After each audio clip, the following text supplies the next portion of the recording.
it's Nina from VRFocus. I am joined here by... My name is Rikard Steiber. I'm the president of Vive, which is the virtual reality app store.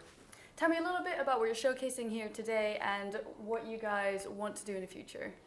So today is actually our 1-year anniversary at Vive, and we're here to celebrate the developers who helped make this happen. So in just 1 year, we had 26,000 developers sign up. We have over 1,000 apps. And the main news is that for Q4, which is the main season for developers, we're going to make sure that developers can build a business really quickly. So we're going to give 100% of our revenues back to developers in Q4. Wow, that's absolutely great. Incredible. And what you showcased here today, that's quite useful for people who are wanting to try out a little bit of VR. Yeah. Can you tell me a little bit about that? Yeah, so now that there are like 2,000 apps on the Vive platform, it's of course hard for consumers to find out which apps to buy. So we're launching something called the Scene SDK, which allows developers to not only show images and videos of their apps, but actually with a single click, you can basically teleport people into the actual experience so they get a sense for what is it the app that they're potentially going to buy. There was an exciting announcement with Google. Yes. Tell me a little bit about how that might change the future of what HTC is doing. Yeah, it's really great news for both Google and HTC. So it's an agreement where Google is taking over what we call the Powered by HTC team, which has been building the Pixel phone. So it's essentially employees are going to move over to Google and help build their hardware business. So of course it's a plus $1 billion deal for HTC, which means that we will have even more resources to invest in augmented reality and virtual reality. So it's all very good news. The partnership is getting stronger. The partnership has been going on for many years, and I think 10 years ago I was with Google and launched the first Android phone, which was an HTC phone, and it's interesting to see how we're still partnering on new things with Google. Tell me a little bit about the standalone headset that you guys will be releasing. You've got sort of 2 different headsets that have been teased for the Western market and the Asian market. Yeah, it's exciting because I mean mobile VR is the thing that easily accessible to consumers, and I think we'll have this new class of headsets which is standalone. You don't need your mobile phone, you don't need your PC, you just put it on and you're in there. So we're going to bring it to market around the world, both here but also a separate version for China. And it's going to be something which is 3-dimensional freedom for the controller and 6 dimensions for the headset. But I think that's going to be something that's going to grow really quickly in the coming years. So we're excited about it. What other stuff are you doing with developers? You're looking to create things that are for diversity, for impact. What are you looking to build for the future of VR? Yeah, I think we want to partner up with developer, both with Vive Studios where we invest in content and with ViveX where we invest in startups.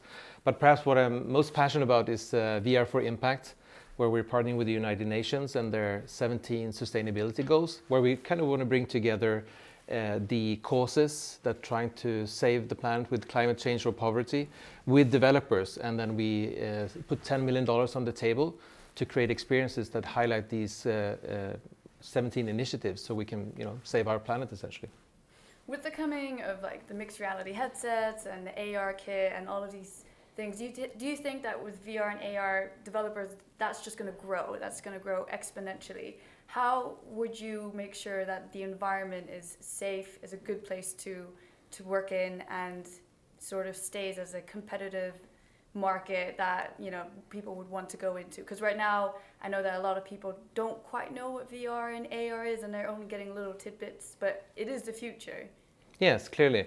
Yeah, I think with the many recent announcements around augmented reality, where you have these toolkits, so it becomes easier to create AR experiences, and I think also with VR, with Unity, Unreal, and the various sort of 360 video experience you can create, that's great. I do think that if you have a simple mobile phone augmented reality experience or like a 360 video, that is not really augmented or virtual reality. It's not changing your perception of reality. It's a nice little video format or something you have on your phone, but you truly need sort of a high-end experience where you can move around and interact for you to have full presence and have your brain actually think that you're in a different reality. Mm-hmm. So I think VR is actually happening before AR. You'll have some nice, interesting gimmicks on your phone. I can look at my IKEA furniture and see if they fit in my room or not, but it's not going to be a mind-blowing where I think that the furniture is actually there. Well, I've had this conversation with a professor from MIT, and his argument was that AR is going to be the bigger thing and VR isn't. Yeah. And do you think that sort of both will collide together, and in the future that will just AR and VR will be two separate things, or they sort of come together and it'll Yeah, I think it will come together, and I think it's a kind of a spectrum from being fully immersed to being something that sort of enhances your reality. So if you take the IKEA example, of course, you could look at the sofa there, but ideally in VR you could be fully immersed and be in the IKEA catalog and design the place as it is. So I think that if you create the sofa, whatever it is, it will be able to be used in both VR as well as in AR experiences. And same thing with volumetric capture. So I think there will be a lot of synergies. And when people create experiences, there will be both VR and AR and whatever R experience. Do you have any tips for developers out there who are looking to build something for the Vive? So come to Viveport, we'll market you, and you'll get 100% rev share. Great. And is there any specific area or sort of initiatives that people can go to find out more about sort of accessing money or, I don't know, internships or? Yes, so the best thing is to go to vive.com or go to developer.viveport.com and then you find all the information there. Fantastic. Well, right. Thank you so much. Thank you. And head over to VRFocus.com if you want to find out any more about any of the Rs or anything that HTC is up to, and I will see you there. Let's do it.